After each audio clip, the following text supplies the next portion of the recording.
Doctor Mizanur Rahman Azhari সাহেব শেষে বলতে বাধ্য হয়েছে, সিলেট মনে থাকবে। কথা বলেন ঠিক কিনা?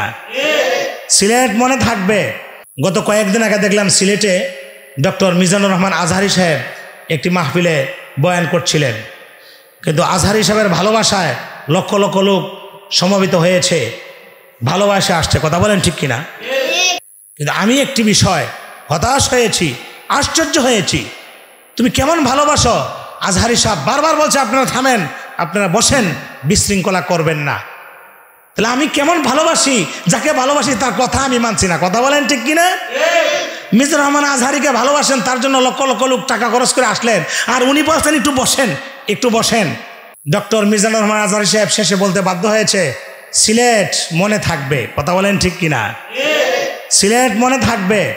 তো এই যে এইরকম ভালোবাসা আমাদের, এরকম ভালোবাসা, নবীকে ভালোবাসি, নবীর তরিকা মানি না, ভালোবাসি শুধু মুখে, ইসলাম অন্তরে নাই।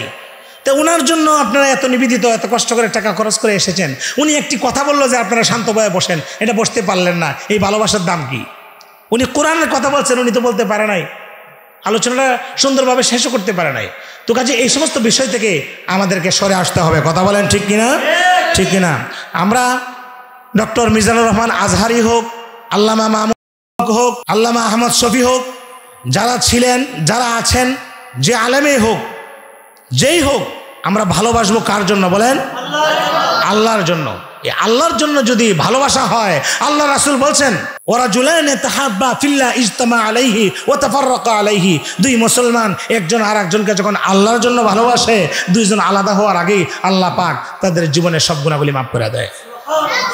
দুইজন আল্লাহর জন্য যখন ভালোবাসে, তখন এই ভালোবাসার মানুষটাকে আল্লাহ পাক হাসরের মাঠে কষ্ট দিবেন না, আর সে আজিমের নিচে জায়গা করে দিবেন। সুবহানাল্লাহ। দেখা যায় আল্লাহ পাক যেন আমাদেরকে এই ট্রেডিশন থেকে, এই অপসংস্কৃতি থেকে আল্লাহ পাক আমাদেরকে হেফাজত করুন। সকলে বলে আমিন। খতমে বুখারীতে আমরা এসেছি, বুখারী শরীফের খতমের পরে দোয়া কবুল হয়, শেষ পর্যন্ত থাকবো ইনশাআল্লাহ। আল্লাহ তাআলা যেন আমাদেরকে কবুল করেন। আল্লাহ তাআলা যেন ইমাম বুখারী রাহিমাহুল্লাহর ইতিহাস আমরা শুনলাম, ইমাম বুখারী রাহমাতুল্লাহ আলাইহির মার দোয়া পেয়েছেন। কথা বলেন ঠিক কিনা? ইমাম বুখারীর মা যখন দোয়া করে, আল্লাহ আমি বুখারীর মা গভীর রজনীতে তোমার কাছে কাঁদছি, কান্না করছি, আল্লাহ আমার সন্তান বুখারীর দুইটা চোখ তুমি ফিরায়া দাও। বুখারীর মার দোয়া আল্লাহ খালি ফিরত দেন নাই। আল্লাহ বলেন, বুখারীর মা তুমি কাঁদছ, আমি আল্লাহর সহ্য হয় না, তোমার দোয়া কবুল করলাম, আজকে রাত্রেই তোমার সন্তানের চোখ দুইটা আমি ফিরে দিলাম। প্রত্যেকটা মা যেন সন্তানের জন্য এরকম দোয়া করতে পারেন, এরকমভাবে মাকে খুশি করবো তো ইনশাআল্লাহ। আর মা দিকে সন্তান যখন বাবার দিকে মোহাব্বতের নজরে তাকায়, বিনাজরাতিন ওয়াহিদাতিন হাজ্জান মাবরুরা, এক একটা নজরে এক একটা কবুল হয়ে যায়, সওয়াব আল্লাহ তাআলা তাকে দিয়ে দেন। সুবহানাল্লাহ। সেই জন্য আমরা মা বাবার খেদমত করবো তো ইনশাআল্লাহ, ইনশাআল্লাহ করবো তো ইনশাআল্লাহ। আল্লাহ তাআলা যেন আমাদেরকে কবুল করেন। যাদের মা বাবা নাই, আল্লাহ পাক তাদের কবরকে যেন আল্লাহ নূরে মুনাব্বর করে দেন। সকালে বলে আমিন। আর যাদের মা বাবা বেঁচে আছেন, তাদের যেন কথা মানতে পারি, খেদমত করতে পারি। মা বাবার অবাধ্য সন্তান আল্লাহর রহমত থেকে বঞ্চিত। কথা বলেন ঠিক কিনা? এই জন্য আল্লাহ শিখিয়ে দিয়েছেন, মৃত মা বাবার জন্য দোয়া করতে হবে, জীবিত মা বাবার জন্য দোয়া করতে হবে, বিশেষ করে যারা চলে গেছেন তাদের জন্য দোয়া করব।